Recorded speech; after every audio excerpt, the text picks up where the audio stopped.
Jangan lupa like, komen, dan subscribe channel YouTube TVRI Bengkulu dan nyalakan lonceng notifikasinya.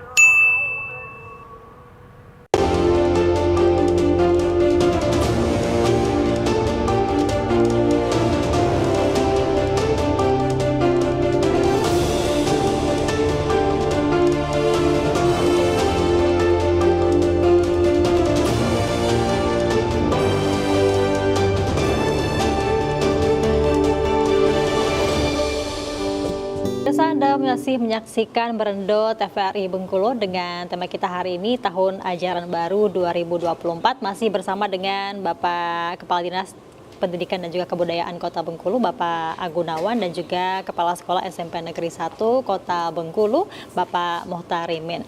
Baik, terkait dengan mungkin evaluasi Bapak ya dari kurikulum Merdeka sendiri sejauh ini dari tahun ke tahun seperti apa dari Pak Gunawan sendiri pandangannya? Memang evaluasi dari kurikulum Merdeka ini memang dari tahun ke tahun sudah mengalami peningkatan ya. Jadi insya Allah nanti kurikulum Merdeka ini kalau tahun-tahun sebelumnya kita di jenjang SD ini masih setengah-setengah ini. Nah, jadi insya Allah nanti di tahun ajaran 2024 ini akan kita fullkan. Beda dengan di tingkat jenjang SMP. Kalau SMP sudah full ya. Sudah full kurikulum Merdeka ya Bapak ya. Baik, mungkin Pak Muhtarimin sendiri bisa dijelaskan kondisi di SMP 1 Kota Bengkulu terkait dengan ciri khas dari kurikulum Merdeka ini sendiri seperti apa Bapak Muhtarimin? Oke, jadi kurikulum Merdeka ini kan ada 3 pilihan itu.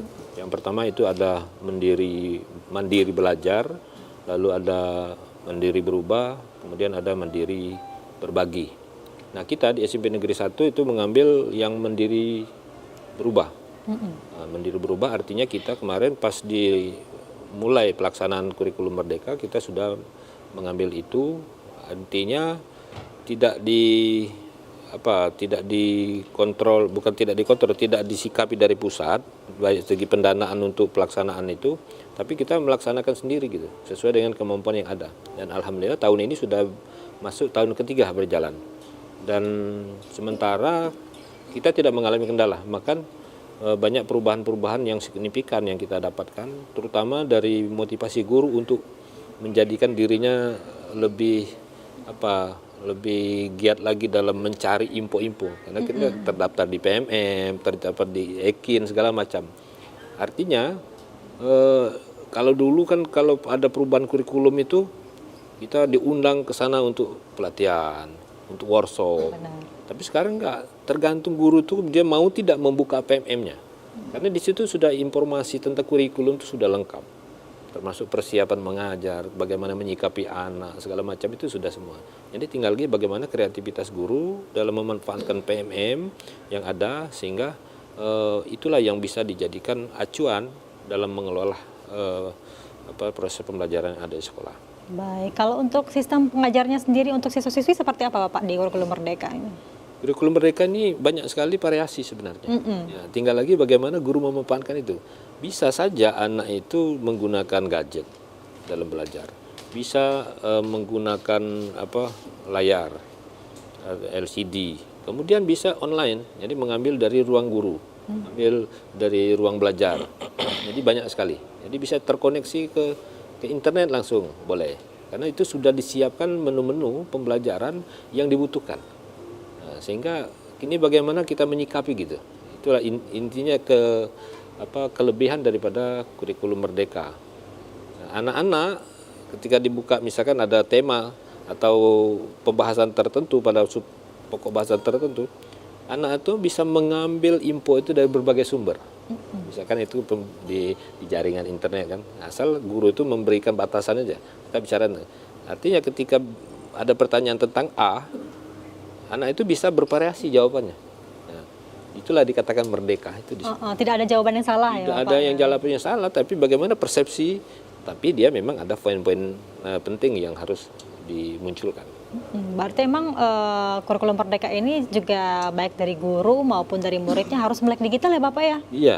Akses internetnya juga harus memadai juga ya Bapak ya? Tadi kan Pak Muhtar menyampaikan kalau misalnya kurikulum Merdeka ini ada yang mandiri belajar, mandiri berubah, dan juga berbagi. Itu perbedaannya dari segi apa sih Bapak Gunawan?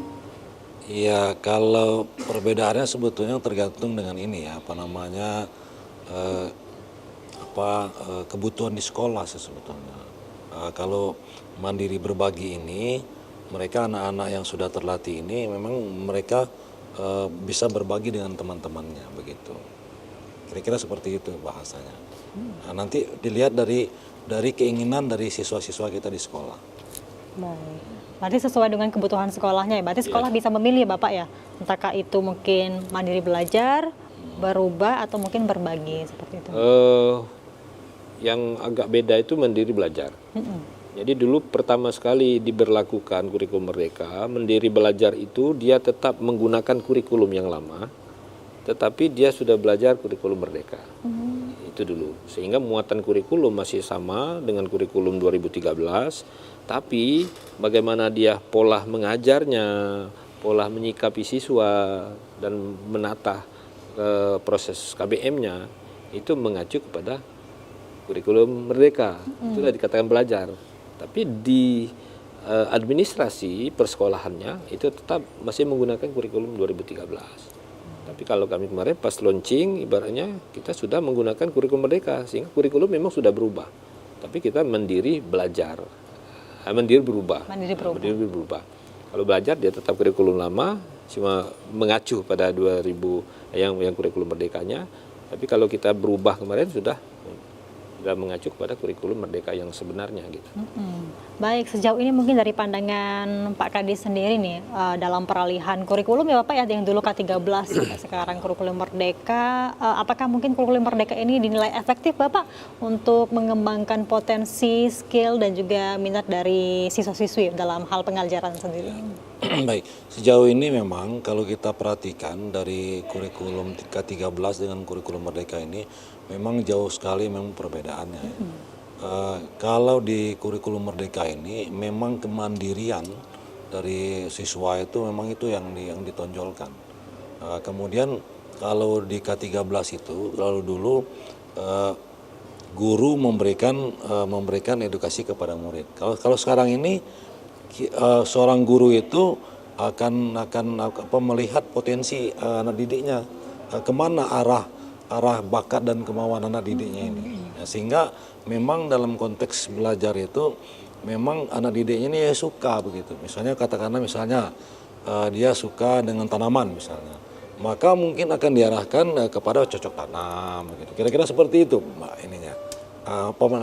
Kurikulum Merdeka Belajar ini. Baik, jadi memang dari anak itu dilihat potensinya ya, dan jika memang langsung diarahkan minatnya kemana. Kita jeda dulu Bapak, nanti kita bahas lagi terkait dengan tema kita tahun ajaran baru 2024 setelah jeda pariwara berikut ini. Tetap bersama kami di Berendo TVRI Bengkulu.